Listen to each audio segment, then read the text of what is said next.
दिन भी अच्छा होगा, दिन भी अच्छा होगा, मंजर भी अच्छा होगा, दिन भी अच्छा होगा, मंजर भी अच्छा होगा, कुछ करने की, कुछ करने की हिम्मत तो कर, कुछ करने की हिम्मत तो कर, आगे सब कुछ अच्छा ही अच्छा होगा।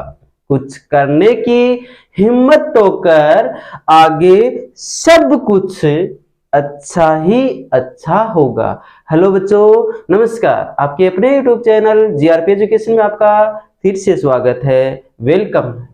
आप भी आइए, अपने दोस्तों को जरूर बुलाइए, काफी दिन हो गए, बुलाइए, क्योंकि आज हम पढ़ने जा रहे हैं बहुत ही सरल प्रश्नावली 8.1, जिसके क्वेश्चन बड़े मजेदार क्वेश्चन हैं। और प्रश्नावली का तो पूछो ही मत, बहुत सरल प्रश्नावली है। आपकी बुक की सबसे सरल प्रश्नावली 8.1 ही है, यानी 8 की पूरी प्रश्नावली सरल है। इसलिए इसे देखना ना भूलें। बिल्कुल धैर्य से, शांत स्वभाव से, बिल्कुल हंसते खेलते आप वीडियो को पूरा कीजिए, बिना स्किप से आप देखिए। एक बार देख लिया तो बार बार देखने की नौबत आपको नहीं आएगी इस वीडियो के माध्यम से। आज पढ़ेंगे हम 8.1। पढ़ते हैं, करते हैं शुरुआत, क्योंकि कुछ करने की करेंगे हिम्मत तो सब कुछ होगा ठीक ठाक, बढ़िया होगा सब कुछ। लेकिन जब कुछ करेंगे ही नहीं तो क्या होगा बुरा और क्या होगा अच्छा। इसलिए ध्यान करना, बुरा और अच्छा बाद में होता है, उससे पहले हमें कुछ करने की हिम्मत रखनी जरूरी है। कुछ करते हैं हम। प्रश्न 8.1, क्वेश्चन नंबर 4। बहुत अच्छा क्वेश्चन है और सारे क्वेश्चन एक ही टाइप के हो रहे हैं। देखो, आपको क्वेश्चन पढ़ लिया होगा आपने, और उसमें आपको दे रखा है क्वेश्चन नंबर 4 में आपको दिया क्या है, आपको दिया ये है कि 15 कोट ए बराबर कितना है 8। ज्ञात करने किसके मान है, ज्ञात करना है, ज्ञात करना है। क्या ज्ञात करना है, ज्ञात करना है साइन ए और सेक ए के मान। साइन ए व सेक ए, इनके मान हमें ज्ञात करने हैं। ठीक है, कोई खास फर्क नहीं, क्वेश्चन नंबर 3 की तरह ही है, लेकिन एक छोटा सा हल्का सा अंतर है जो हमें समझ में आना जरूरी है। उस अंतर को हमें जानना जरूरी है। क्या हम इस दी गई चीज को इस तरह से लिख सकते हैं, कोट ए को यही रहने दें, आप 8 यही रहने दें, कोट ए के यहाँ ये देखो पीछे गुणा में ना, तो उसको अब आरएचएस में लेके आएंगे तो भाग में आ जाएगा कि नहीं आ जाएगा। अब देखो क्वेश्चन नंबर 3 की तरह हो गया ना। क्या करते हैं, सबसे पहला काम क्या होता है आपको पता ही होना चाहिए। सबसे पहला काम क्या है हमारा, सबसे पहला काम ये है कि हम क्या बनाते हैं, एक समकोण त्रिभुज बनाते हैं। ये लो, हम एक समकोण त्रिभुज बना लेते हैं। ठीक है, और ये कोण कितने का है, 90 का है। यहां तक कोई दिक्कत नहीं है ना। बोला था ना कि यहाँ ए है तो उसको हम यहां रख सकते हैं, यहां रख सकते हैं, लेकिन यहां नहीं रखने का, क्योंकि ये जो मान दिए गए होते हैं ना, ये सिर्फ और सिर्फ न्यून कोणों के दिए होते हैं, ये ध्यान करना है। ठीक है ना, यहां तक समझ आ रही है बात। तो ये त्रिभुज बना लिया, और त्रिभुज का अब क्या करेंगे, हम नामकरण करेंगे। क्या करेंगे, त्रिभुज का नामकरण करेंगे। तो नामकरण करेंगे, एक अनुमान लगा सकते हम कि यहाँ ए लिखा है, इसका मतलब इसका नाम हो सकता क्या है, ABC नाम हो सकता है इस त्रिभुज का। इसलिए अपन क्या करेंगे, इसका नाम ए दे दें। जिस तरह से एक ब्राह्मण नाम रखता है तो वो ये कहता है कि इनका नाम ये है और ये फलाने अक्षर से चलेगा इसका नाम। तो उसके बाद हमारे पास ऑप्शन होते हैं कि इस अक्षर से कौन कौन से शब्द बनते हैं। ठीक, ए को देख करके लग रहा है कि इसका नाम क्या हो सकता है, ABC इस त्रिभुज का नाम हो सकता है। लेकिन ध्यान करना प्यारे बच्चों, एक गलती यहाँ होती है आपकी कि ए यहाँ है तो उसको यहाँ मत लेके आइए, बाकी यहाँ रख दो, यहाँ रख दो, कोई फर्क नहीं पड़ेगा। ठीक है ना। अब आप उसको उठाओ, पास में रख दो, क्यों वजन लग जाएगा ना ज्यादा, तो यहाँ रख दो आप ए। क्या रख दिए, क्यों नहीं चलता कभी कभी, ए रख दिया, और यहाँ क्या रख दें अपन बी, और यहाँ क्या रख देंगे सी रख देंगे। ठीक है, यहाँ तक समझ में आ गया ना। अब देखो क्या करना है, हमने इसका नाम रख दिया तो मानकरण करना है। क्या करना है, मानकरण करना है। ये हमें दिया है ना, मैंने बताए हुए हैं कि सारे सवाल जो दिया गया है उसी से होते हैं, बताया था ना। अब कोट का सूत्र दोहराइए, आपको पता होगा तो कोट का सूत्र क्या होता है, कोट थीटा बराबर आधार बट्टे लंब, आधार बट्टे लंब होता है कि नहीं। तो इसकी जगह, इस कोट ए की जगह हम क्या लिख सकते हैं, आधार बट्टे लंब बराबर में 8/15।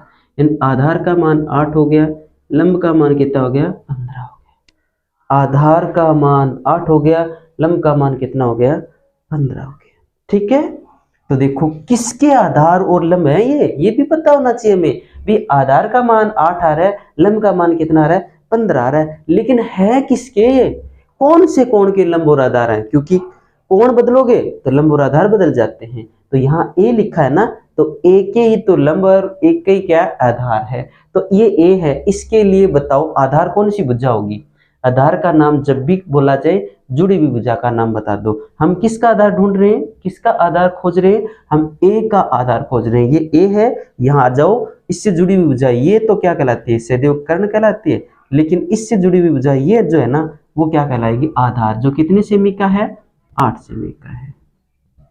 ठीक है, अब रह गया लंब, ये ए है, ए का लंब कौन सी होगी, ए के सामने की भुजा होगी। अब सामने कोई बच्चे समझ नहीं पाते तो क्या करें, ए का लंब पूछा जा रहा है तो ए की दोनों भुजाएं छोड़ दो, ये देखो दोनों है ना, एक इधर निकली हुई, इन दोनों को छोड़ दो, बाकी बच की वो क्या है, लंब है। तो लंब का मान कितना हो गया यहाँ 15, कितना मान हो गया 15। तो यहाँ रख दिया मैंने ए के लंब और आधारों के मान रख दिए।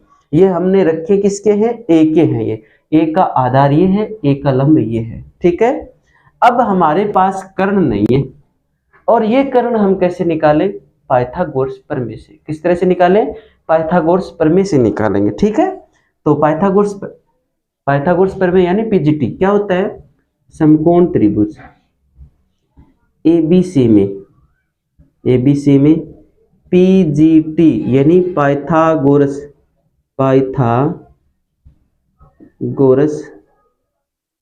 प्रमेय, पाइथागोरस प्रमेय से। अब पाइथागोरस प्रमेय क्या होता है, कर्ण सुकायर, ये के से कर्ण है, एल से लंब है, ए से आधार है। कर्ण स्क्वायर बराबर लंब स्क्वायर प्लस आधार स्क्वायर हमारा पाइथागोरस प्रमेय होता है। अब इसमें उनके मान रख दो जिनके जानते हैं। क्या कर्ण का मान है हमारे पास, ये है क्या, नहीं है, तो हम जैसा है वैसा का वैसा रख देंगे। लंब कितना है 15 का स्क्वायर, आधार कितने 8, ये रखते हैं, रख दिए।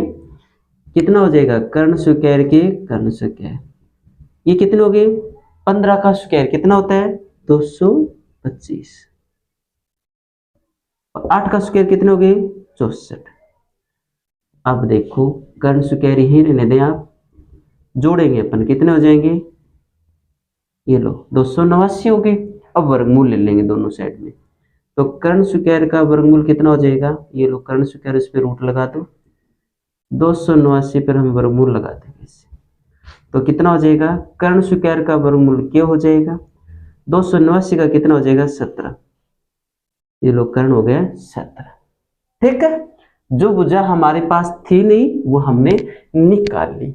यहाँ तक कोई दिक्कत है क्या, बोलो, ऐसी तो कोई दिक्कत नहीं होनी चाहिए शायद, बड़े आराम से आपको ये बता दिया गया मैंने आपको। अब देखिए हम क्या निकालते हैं, साइन ए का मान हमें पूछा था, तो हम साइन का सूत्र लगाएंगे, क्योंकि साइन थीटा बराबर क्या होता है, लंब बट्टे कर्ण होता है। हम साइन ए निकाल रहे हैं, तो साइन के साइन, ए का ए रखो, लंब किसका लंब, कोण ए का लंब, ए ये रहा, ए का लंब कौन सी होगी, सामने की भुजा जो कितनी है, क्या है बीसी है, ये लो बीसी। कर्ण तो ये स्थायी रूप से है, जिसका मान हमने निकाल रखा है, कितना है 17 है, तो स्थायी रूप से क्या है 80। अब देखो साइन ए बराबर बीसी का मान बताओ, बीसी कितना है 15 और कर्ण कितना है 17। ठीक है, अब देखो किसका मान चाहिए हमें, सेक का मान। देखिए इस वीडियो के अंत में मैं आपको एक ट्रिक बताऊंगा जिनके माध्यम से आप इनके सूत्र याद कर सकते हैं। सेक थीटा बराबर होता है कर्ण बट्टे आधार, कर्ण बट्टे आधार होता है। सेक थीटा नहीं चाहिए आपको, तो सेक ए चाहिए, तो ए रख दो। ठीक है, अब ए का कर्ण तो AC है ही। अब ए का क्या चाहिए आपको, आधार चाहिए। ए का आधार ए ये रहा, इसका आधार कौन सी भुजा, जुड़ी हुई भुजा नाम बता दो। तो जुड़ी हुई ये भी है, ये तो कर्ण कहलाती है, सबसे बड़ी भुजा कर्ण है।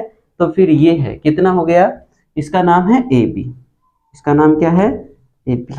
मान रख दो आप, इनके मान रख दो। तो सेक A बराबर AC का मान बताओ कितना है, AC का मान हमारे पास 17 है, AB का मान कितना है हमारे पास 8 है। ये लो, इस प्रकार से आपका ये चौथा सवाल कंप्लीट होता है। बहुत आसान क्वेश्चन है, बहुत छोटा सा क्वेश्चन है। ठीक है, आपको सिर्फ और सिर्फ क्या करना है, सबसे पहले आप इस तरह से कन्वर्ट कर लें। कन्वर्ट करने के बाद समकोण त्रिभुज बनाएं, उसका नामकरण करें। नामकरण करने के बाद आप क्या करें, पाइथागोरस प्रमेय से जो आपको भुजा प्राप्त नहीं है समकोण त्रिभुज की, वो ज्ञात कर ले। फिर उनका मानकरण कर दे, तीनों भुजाओं का मान रख दे। फिर उसके बाद ये सूत्रों में मान रख ले। इतना ही करना है, ये फिक्स है आपका। ठीक है, और साथ साथ में एक चीज का ध्यान रखना, इन सवालों में हमें न्यून कोणों के अर्थात अज्ञात कोणों के लंब और आधार की पहचान करनी आनी चाहिए। अज्ञात कोणों के क्या आनी चाहिए, अज्ञात कोणों के लंब और आधार की पहचान करनी आनी चाहिए। ठीक है, अगर किसी भी कोण का लंब पूछा जाए तो क्या करेंगे, अगर किसी भी कोण का लंब पूछा जाए तो क्या करेंगे, आप उस कोण के सामने की भुजा का नाम बता देंगे। अर्थात उस कोण पर दो भुजा आके ठहरी है ना, उनको छोड़ दो, रह गया वो लंब होता है। ठीक है, जैसे कि ए का लंब पूछा जाए तो ए के आके यहां इस ए पर दो भुजा के ठहरी ना, एक तो ये और एक ये वाली, इन दोनों को छोड़ दो, ये सामने की भुजा जो है वो क्या कहलाएगा, लंब कहलाएगा, ए का लंब कहलाएगा। अगर सी का लंब पूछा जाए तो ये दोनों भुजा छोड़ दो, है ना, सी का पूछा जा रहा है तो सी से जुड़ी हुई दोनों भुजा छोड़ दो, बच गया वो क्या है, लंब है। ठीक है, और आधार, किसी भी कोण का आधार पूछा जाए तो क्या करेंगे, उस कोण से जुड़ी हुई भुजा का नाम बताते हैं, वही उसका आधार होगा। कर्ण हमेशा स्थायी होता है, सबसे बड़ी भुजा क्या कहलाती है, कर्ण कहलाती है। अर्थात 90 डिग्री के सामने की भुजा क्या कहलाएगी, कर्ण ही कहलाएगी। उम्मीद करता हूं ये सवाल आपको समझ में आ गया। तो अगला क्वेश्चन कर लेते हैं। तो अन्य सभी त्रिकोणमितीय अनुपात ज्ञात कीजिए। अन्य में कौन कौन रह गए, टोटल 6 हैं, सेक दे रखा है, 5 बच के, वो हमें ज्ञात करने हैं। यानी आपको इस सवाल में, ये सवाल नंबर 5 है आपका, इसमें आपको दिया तो ये है, क्या दिया है आपको, दिया है सेक थीटा बराबर 13/12, ये तो दे रखा है। और ज्ञात क्या करना है, ज्ञात करना है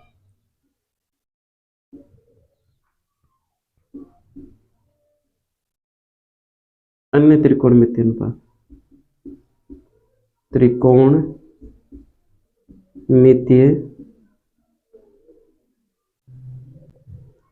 अनुपात, अन्य त्रिकोणमितीय अनुपात हमें ज्ञात करने। अन्य में कौन कौन रहेंगे, कोसेक, साइन ए, सॉरी ए नहीं थीटा है, और क्या कोस थीटा, और क्या टेन थीटा, और क्या कोट थीटा। 5 हो गए ना, ये रह गए, इनके मान हमें निकालने। प्यारे बच्चों, आपको एक फिक्स ही बात कही हुई है, सबसे पहला काम क्या करना है, हमें समकोण त्रिभुज बनाना है। बना लिया, बना लिया, ये 90 डिग्री का है। अब यहां जो भी हो, A B C P Q जो भी हो, उसको उठाओ और पास में लाके रख दो। ज्यादा वजन हो गया ना, ज्यादा वजन है तो पास में रख दिया करो, यहां मत ले आना गलती से। कोई ज्यादा शक्तिशाली होगा तो यहां ला करके रख देगा, गलत हो जाएगा, देख लेना। ये तो भूल ही जाओ कि यहां तो लाना ही नहीं, ठीक है, यहां तो नहीं लाना है। यहां थीटा है ना, तो आप इसे यहां ले आओ, थीटा, ये लो थीटा लिया है, कोई दिक्कत नहीं। अब शेष के नाम अपनी मर्जी से रख दो, जैसे पी क्यू ऐसे रख दो, रख दिया, नामकरण भी हो गया। अब मानकरण कर लेते हैं, क्या कर लेते हैं, मानकरण कैसे करते हैं, जो दिया गया उसी से करते हैं अपन तो। सेक थीटा बराबर 13/12 हमें दे रखा है। ठीक है, अब क्या करेंगे, आपको पता हो तो सेक थीटा का सूत्र क्या होता है, सेक थीटा बराबर कर्ण यानी के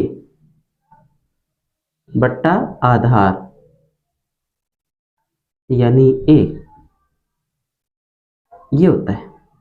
तो इस सेक थीटा की जगह हम क्या लिख सकते हैं, कर्ण बट्टे ए बराबर 13/12, यानी कर्ण का मान आ गया 13 और आधार का मान कितना आ गया 12। इस समकोण त्रिभुज में कर्ण कौन सी भुजा है, इस 90 के सामने की भुजा ये कर्ण है, जिसका मान कितना है 13, रख देते हैं 13, रख दिया।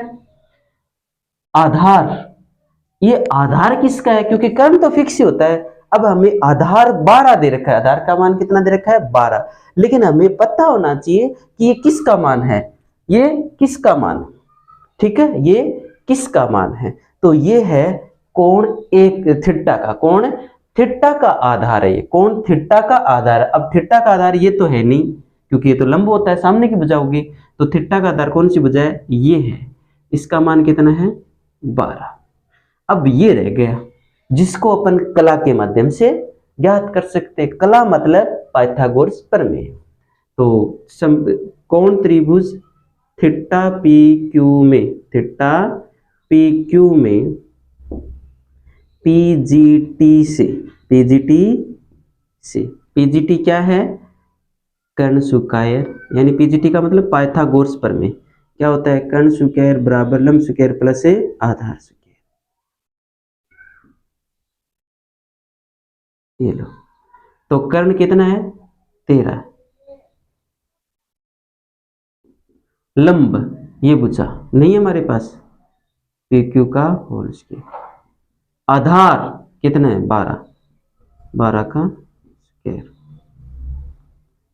169 बराबर पी क्यू का होल स्क्वायर 144। भी 12 के होल स्क्वायर का मतलब क्या है, 12 को 12 से गुणा करना तो 144 होता है, 13 के होल स्क्वायर का मतलब क्या है, 13 को 13 से गुणा करना 169, ये प्लस के 144 से जो एलसीएम जाए क्या हो जाएंगे माइनस, रह गया क्या पी क्यू का होल स्क्वायर, 169 में से 144 के कितने बचे 25 बराबर पी क्यू का होल स्क्वायर, दोनों साइडों में वर्गमूल लगेगी, 25 का वर्गमूल कितना हो जाएगा 5, और यहाँ पी क्यू स्क्वायर का वर्गमूल कितना हो गया पी क्यू, वर्गमूल लेने पर दोनों तरफ वर्गमूल लेने पर, वर्गमूल लेने पर, यानी हमारे पास जो एक भुजा नहीं थी वो हमने निकाल ली, एक भुजा नहीं थी वो निकाली, उसका मान कितना आ गया 5 आ गया। ठीक है, अब हम क्या करेंगे, जो पूछे थे वो हम निकाल लेंगे। क्या पूछा है आपको, कोसेक थीटा, या फिर मैं साइन से शुरू कर दूं, साइन थीटा बराबर क्या होता है लंब बट्टे कर्ण होता है ना, तो देखो आप साइन थीटा लंब, किसका लंब थीटा का, ये रहा थीटा,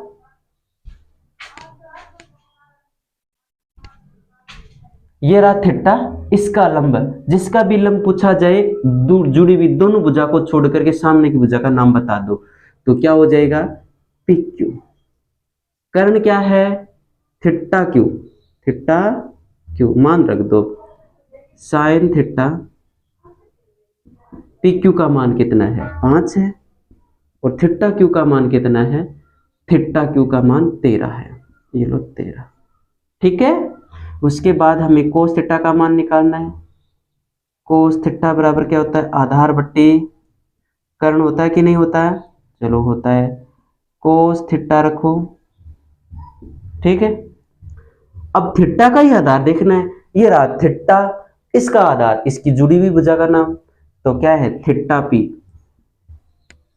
कर्ण, कर्ण क्या है थीटा क्यू, ये लो थीटा क्यू, ये हो जाएगा आपका कोस थीटा, इसका मान बताओ कितना है 12, आधार तो 12 ही है ना, और इसका थीटा क्यू यानी कर्ण कितना है 13।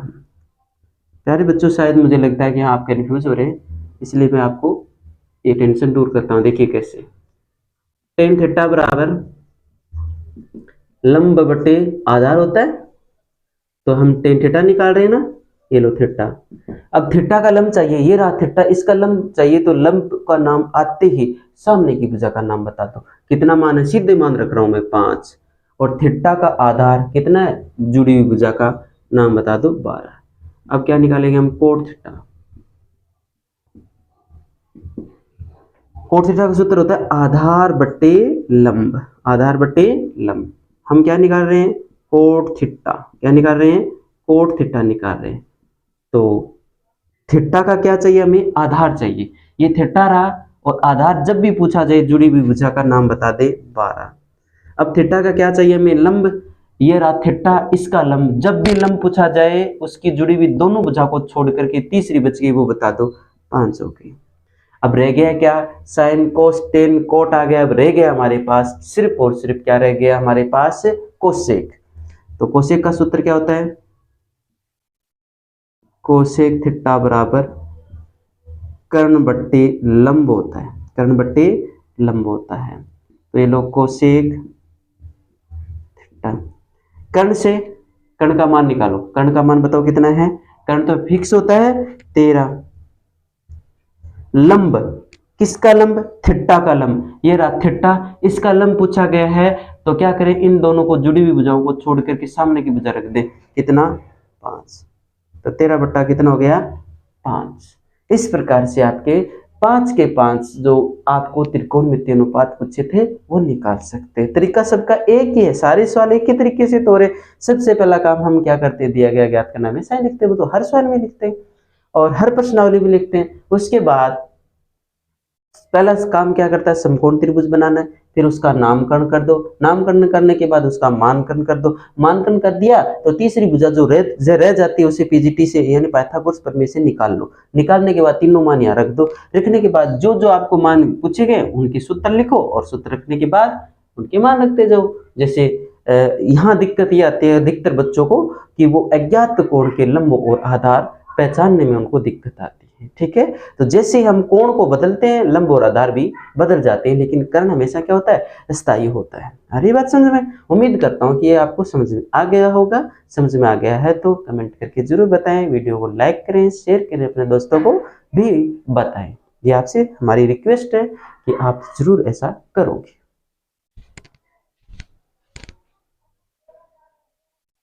और आपको है ना, ये इस साइड वाले दिखाई नहीं दिए थे, इसलिए एक बार आप इसे देख भी सकते हो इस तरह से।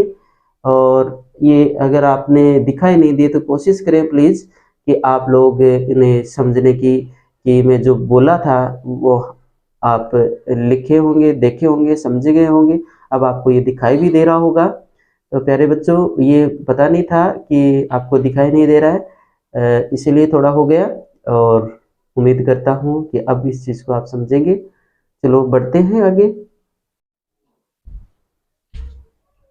परीक्षा की दृष्टि से बहुत अच्छा क्वेश्चन है, और क्वेश्चनों से थोड़ा सा भिन्न आपको नजर आएगा। ऐसा लगेगा कि आपको ये थोड़ा सा अलग टाइप का दिखाई दे रहा होगा, पर कोई ज्यादा कोई इसमें सोचने वाली बात नहीं है। ये हार्ड क्वेश्चन नहीं है, लगता होगा और हो सकता है कि आपको ये नहीं आ रहा होगा, लेकिन आ जाएगा। दिया क्या है, ए, कोण ए और कोण बी न्यून कोण है। कौन से कोण है, न्यून कोण, ऐसा दिए रखा है, न्यून कोण है, न्यून कोण। ठीक है, और क्या दे रखा है, कोस ए के बराबर कोस बी है, ऐसा दे रखा है। सिद्ध करना है, सिद्ध करना है, सिद्ध करना है। क्या सिद्ध करना है, सिद्ध करना है कि कोण ए के बराबर कोण बी है क्या, अर्थात ये दोनों न्यून कोण बराबर हैं क्या, ऐसा हमें सिद्ध करना है। ठीक है, अब देखो ध्यान करो, सबसे पहले हम क्या काम करते थे, याद होगा, याद है ना, तो हम वो ही करेंगे। देखो, नाम समकोण त्रिभुज बनाते हैं, फिर उसका नामकरण करते हैं। तो यहाँ ए व बी क्या न्यून कोण बताया, ये क्या है 90 डिग्री का है। तो इसका मतलब ए और बी यहाँ आ सकते हैं। अगर ए यहाँ रख दिया तो बी यहाँ रख दो, बी यहाँ रख दिया तो ए यहाँ रख दो, पर यहाँ मत रखो क्योंकि इसने कह दिया कि न्यून कोण है। और वैसे भी हमें पता है कि यहाँ कुछ ऐसा नहीं रखते हैं, ठीक है। अगर मैं ए यहाँ रखूं तो बी को यहाँ नहीं रख सकता, बी मुझे यहाँ रखना पड़ेगा और रह गया वो पॉइंट यहाँ रख देंगे सी, क्योंकि ऐसा लग रहा है कि उस त्रिभुज का नाम एबीसी ही होगा क्योंकि यहाँ ए बी की चर्चा चल रही है। इतनी बात समझ में आ गई? कोई बात नहीं है। अब हमें ये दे रखे हैं कि कोस ए के बराबर कोस बी है। मैंने तो सवाल ऐसे करवाए सारे कि कैसे, जो दिया गया है उसी से हम क्या करते हैं, सवालों को करते आए। तो हम यहां भी ऐसा ही करेंगे, ऐसा थोड़ी ना अब नहीं करेंगे, नहीं ऐसे ही करेंगे, जो दिया है उसी से करेंगे। कैसे, देखो ध्यान करो, ये हमें समकोण त्रिभुज दे रखा है, हम उसके बाद त्रिभुज बनाने के बाद नामकरण करते हैं, नामकरण करते हैं, उसके बाद हम मानकरण करते हैं, मान रखते हैं। पर हम यहाँ मान हम रखे कैसे, हमारे पास तो किसी भी भुजा का मान नहीं दे रखा है, लंब आधार और कर्ण में से किसी का मान नहीं दे रखा है। तो किसी का नहीं दे रखा है तो इसका मतलब हम रख ही नहीं सकते। अगर दो का दिया होता तीसरा हम निकाल लेते, तो ऐसा नहीं हो रहा हमारे पास। तो हमें ये देखो, ये जो दे रखे हैं यही हम ज्ञात करेंगे। क्या दे रखा है, देखो डायरेक्टली हमें ये नहीं कहा है कि ये ज्ञात करो, हम ज्ञात कर रहे हैं क्योंकि जो दिया गया है वही हम ज्ञात करते हैं। एक चीज ये दी थी, एक ये दी थी, हम यही कर रहे हैं। इसने कहा ए व बी न्यून कोण था, हमने ए व बी को न्यून कोण पर रख दिया। इनको एक्सचेंज कर सकते हैं, इसको इधर कर सकते हैं, लेकिन सी स्थायी रहेगा। 2 नंबर बात, ये हमें दे रखा है कि कोस ए के बराबर कोस बी है, तो हम यही ज्ञात करेंगे। तो जो दिया गया है वो सारा का सारा हम काम ले लिया। कोस थीटा बराबर क्या होता है, आधार बट्टे कर्ण। इनका सूत्र बताऊंगा मैं बहुत अच्छे से वीडियो के अंत में। कोस थीटा, थीटा की जगह हम क्या लेंगे, ए लेंगे, क्योंकि हमें ए का मान चाहिए। तो ए का मान ज्ञात करने के लिए आधार और कर्ण चाहिए। किसके आधार और कर्ण, ए के आधार। तो ए ये रहा, इसका आधार कौन सी भुजा होगी, इससे जुड़ी हुई। सर जी ए जुड़ी हुई तो ये भी है, अरे ये तो स्थायी रूप से क्या होता है, कर्ण, इसका नाम लिख सकते हैं अपन। लेकिन अब बताओ ए से जुड़ी हुई कौन सी है, फिर तो यही है, तो इसका नाम रख देंगे हम ए सी। और कर्ण क्या है, ए बी। ये लो ए बी, ये हमारे पास आ गया कोस ए का मान। अब हम कोस बी का मान निकाल लेते हैं। अब क्या निकालते हैं, कोस बी का, यानी वही सूत्र लगाएंगे, चूंकि कोस थीटा बराबर क्या होता है, आधार बट्टे कर्ण होता है, कोस ए, ठीक है। थीटा का आधार, सॉरी थीटा का मान नहीं निकाल रहे तो सूत्र होता है। अब हम ए का निकाल रहे, कोस बी, सॉरी ए का नहीं बी का, सॉरी यहाँ गलती हो गई क्योंकि ये रह गया हमारा पास, ये तो कर लिया ना हमने, ये रह गया। तो कोस बी बराबर, बी का क्या चाहिए हमें, आधार। ये देखो बी का आधार चाहिए, बी ये रहा। और आधार का जब भी नाम आए, जुड़ी हुई भुजा का नाम बताते हैं। जुड़ी हुई ये भी है लेकिन ये तो कर्ण है, तो फिर जुड़ी हुई यही तो बची ना, तो क्या नाम इसका, बीसी। कर्ण क्या है, एपी। ये हो गया आपका समीकरण नंबर 2। समीकरण नंबर हो गया 2। अब देखो हमें दे रखे थे ना, कोस ए बराबर कोस बी दे रखा ना, ये दिया है, ये तो दिया गया ना, इसलिए हमने लिख दिया ऐसा। कोस ए का मान हमारे पास कितना है, कोस ए का मान हमने निकाला हुआ है, कोस ए का मान एस सी बट्टा ए बी। तो इस कोस ए की जगह हम क्या लिख सकते हैं, समीकरण 1 से एस सी बट्टा ए बी लिख सकते हैं, बराबर कोस बी का मान हम क्या रख सकते हैं, बीसी बट्टा ए बी। तो इस कोस बी की जगह हम लिख देंगे बीसी बट्टा ए बी। ठीक है, यहां तक समझ में आ गया। अब देखो ए बी से ए बी कट सकता है कि नहीं, तो क्या बच गया हमारे पास, एस सी के बराबर बीसी, यानी एस सी ये रहा, बीसी ये रहा, यानी ये दोनों भुजाएं बराबर आ गई। ये समद्विबाहु त्रिभुज हो गया, अर्थात समद्विबाहु समकोण त्रिभुज, समद्विबाहु है और समकोण त्रिभुज भी है। तो एस सी के बराबर बीसी, अर्थात ये दोनों भुजाएं बराबर आ गई। जब किसी त्रिभुज की दो भुजाएं बराबर हो तो वो तीसरी के साथ ये जो कोण बनाती है वो समान कोण बनाती है, ये हमें पता है। तो मैं यहाँ लिख दूं, शायद यहाँ दिखाई नहीं दे रहा था ना आपको, तो मैं एक बार एक काम करता हूँ, ठहरो बच्चों ध्यान दे, इधर ये लो, ये लो, ये लो, अब दिखाई दे देगा आपको, दिखाई दे देगा ना। तो चलो मैं यहाँ लिख देता हूँ, यहाँ लिख रहा हूँ, देखो ध्यान करो। अब हमें पता है, हम जानते हैं, हम जानते हैं, क्या जानते हैं, हम जानते हैं बच्चों, दिखाई नहीं दे रहा है तो सुनिए, हम जानते हैं कि किसी त्रिभुज की, किसी त्रिभुज की दो बराबर भुजा, दो बराबर भुजा, भुजा तीसरी के साथ, तीसरी भुजा के साथ, तीसरी भुजा के साथ समान कोण बनाती है। समान यानी समान का मतलब बराबर, बराबर कोण बनाती हैं। इसलिए, इसलिए प्यारे बच्चों इस त्रिभुज में देख रहे हैं आप, ये दोनों भुजा हमने बराबर निकाल ली, तो तीसरी यही तो बची ना। इस तीसरी, ये दोनों भुजा इस तीसरी के साथ जो कोण बनाएगी वो बराबर बनाएगी। तो कौन कौन से कोण बने, कोण ए और कोण बी तो बनाए, तो इसलिए कोण ए के बराबर कोण बी, और यही आपको सिद्ध करना था। इति सिद्धम, इति सिद्धम, हेंस प्रूव, ऐसा ही हमें सिद्ध करना था, हेंस प्रूव, इति सिद्धम। देखो बच्चों कितना अच्छे से आपको शायद समझ में आ गया है। तो कितना अच्छे से समझ में आ गया ये तो मुझे तब पता चलेगा जब आप कमेंट करके बताओगे, या आप वीडियो को लाइक करोगे, अपने दोस्तों को बताओगे, शेयर करोगे, तब पता चलेगा कि आपको वास्तव में समझ में आया है। अगर नहीं कर रहे हो तो इसका मतलब आपको समझ में नहीं आया। आ रही बात समझ में? तो प्यारे बच्चों मिलते हैं अगली कक्षा में इन्हीं उम्मीद के साथ कि आपको समझ में आया है, और समझ में आया है तो और नई उम्मीद और उमंग के साथ आपके सामने प्रस्तुत होंगे। तब तक के लिए, उससे पहले वीडियो देखने के लिए धन्यवाद, और तब तक के लिए, जब तक हम अगले वीडियो में मिलते हैं, तब तक के लिए सबको नमस्कार।